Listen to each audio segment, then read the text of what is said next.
Good මෝනින් යාළුවනේ. අද මම ඔයගොල්ලන්ට පෙන්වන්න යන්නේ මාදුරුවේ ඉඳලා යාලට යනකොට ආඳා උල්පත පාරෙන් එළියට ඒ කියන්නේ බිබිලට වැටෙන්න යනකොට ඇත්තට මම හිතන්නේ මේ තමයි ලස්සනම රෝඩ් එක මාදුරුවේ ඉඳලා යාල පැත්තට යනවනම්. ඉතින් මේ අද පායනවා. හැබැයි ඊයේ වැස්සා. ඒ වැස්සත් එක්ක පරිසරයේ මොන වගේ ලස්සනද මොන වගේ view එකක්ද තියෙන්නේ කියලා මම පෙන්වන්නම්. දැන් මම යන ගමන් ඇත්තටම කුඩාගලට පොඩ්ඩක් ලං කරලා ඉන්නේ. මේ හරිය සාමාන්‍යයෙන් බෝඩර් එක ගාව විදුලි වැට ගාව මාදුරුවේ බෝඩර් එකක්. ඉතින් ওই විදුලි වැට ගාව අලි ඉන්නවා සමහර වෙලාවට මම පෙන්නන්නම් හිටියොත්. පළමු ඇත්තටම මාදුරුවේ ඉඳලා යාලට මොන වගේ පරිසරයක්ද තියෙන්නේ මොන වගේ ලස්සනක්ද තියෙන්නේ ඊයේ වැස්සත් එක්ක කියලා.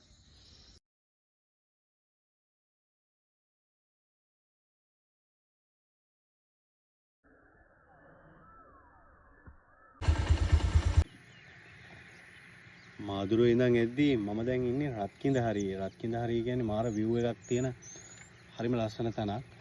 ඉතින් මේ හරිය ඊයේ වැස්සෙන් පස්සේ මාර ලස්සනයි. දැන් ඇත්තට මේ වෙලාවේ පායනවා. මේ හරියට පේනවා රිවර්ස්ටන් නැකල්ස් හුන්නස්ගිරිය පැත්ත පේනවා. එතකොට මේ පැත්තම මේ පායනවා. හොඳටම ඒ කියන්නේ අද උදේ පායයි වගේ තත්ත්වයක් තියෙන්නේ. හවස නම් හැබැයි වෙදර් ෂීට් එකේ තිබ්බේ මේ පැත්තට වහිනවා කියලා. ඉතින් බලමු. හරිම ලස්සනයි. මේ රත්කින්ද ජලාශය. ඉතින් දැන් සති දෙකකට විතර කලින් හුඟක් හිඳිලා තිබුණේ වතුර අඩුයි ගොඩක්.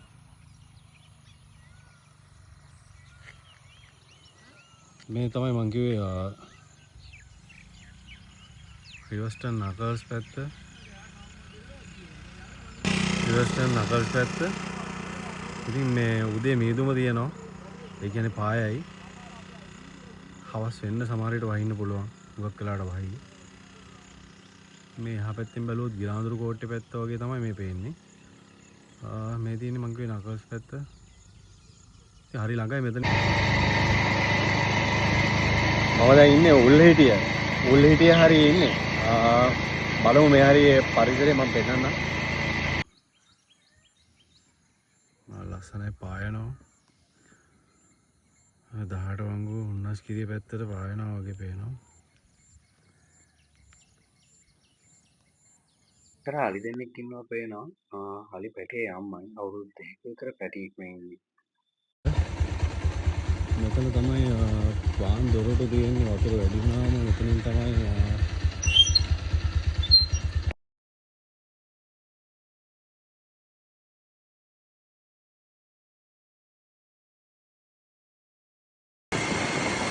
උල්හිටිය වනජීවි ඔෆිස් එක.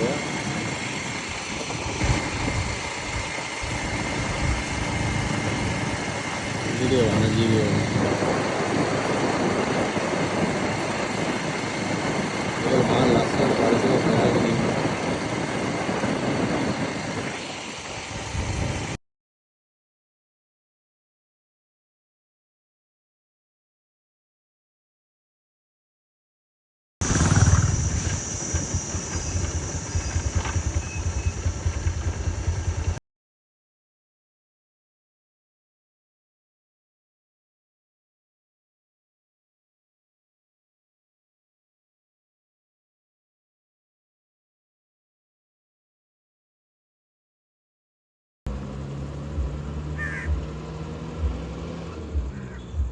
ලංකාවට ආවේනික ග්‍රේ හෝන්බිල් කියලා කියන්නේ. අහම්බෙන් දෙන්නෙක් දැක්කා.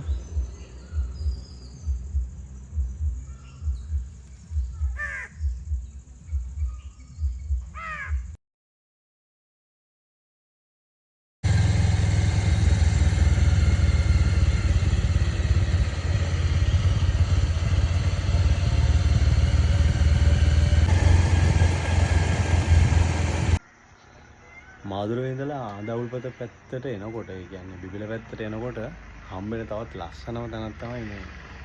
මෙතන කියන ආඳවුල්පත කියලා.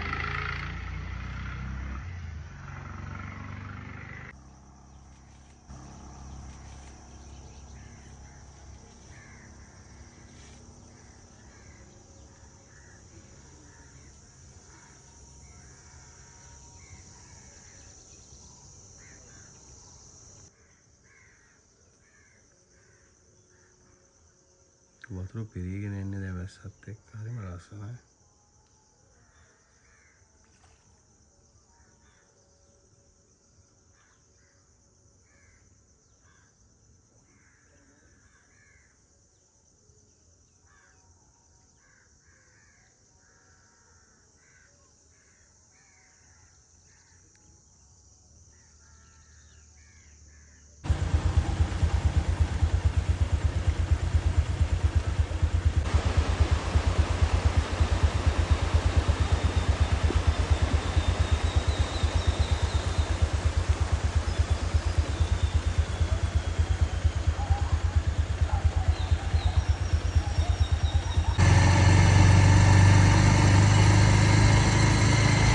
බඩල් කුඹුර බුත්තල පාරේ මේ හරියටම කුඹුක්කන් ආහාරය වගේ ඉන්නවා.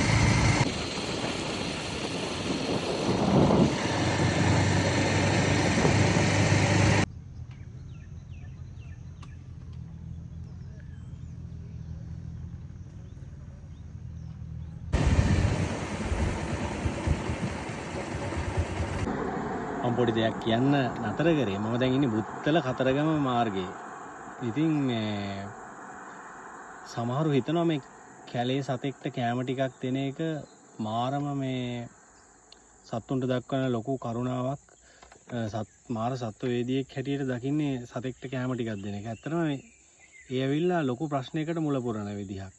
ඒ කියන්නේ සතාගේ සම්පූර්ණ හැසිරීම රටාව වෙනස් කරනවා. සතාගේ ආහාර රටාව වෙනස් කරනවා. ඒ වගේම ආයේ මිනිස් සත්ත්ව ගැටුමකට මඟ පාද ගැනීමක්.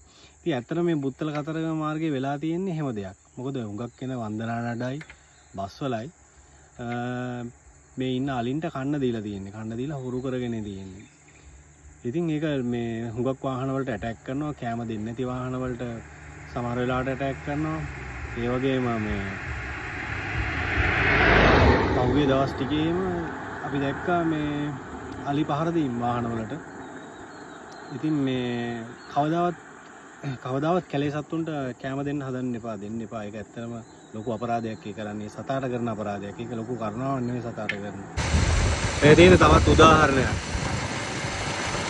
මේ මිනිස්සු විසින් සත්තුන්ට කැම දීලා ඇති කරගත්ත ප්‍රශ්න